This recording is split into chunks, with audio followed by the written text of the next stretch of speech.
Place à l'économie avec vous, Stéphane Pedrazzi. Le chiffre du jour, c'est 3,5 milliards d'euros. Oui, c'est le montant qui aurait été fixé pour la vente du club de foot de Chelsea en Grande-Bretagne. Son propriétaire, le russe Roman Abramovich, a confirmé hier la mise en vente du club après plusieurs jours de spéculation. Cette décision, explique-t-il, a été prise dans l'intérêt du club, des fans, des employés ainsi que des sponsors et des partenaires. Ça, c'est pour la déclaration officielle.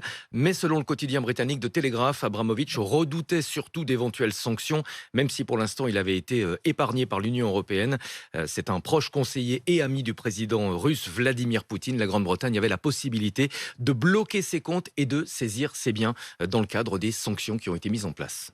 Les bénéfices de la vente vont être reversés aux victimes de la guerre en Ukraine. Oui, annonce surprenante compte tenu évidemment de sa proximité avec Poutine. Abramovich va créer une fondation dans laquelle seront versés les bénéfices de la vente du club de Chelsea. La fondation concrètement va répondre aux besoins des victimes et financera également le travail de rétablissement à long terme en Ukraine.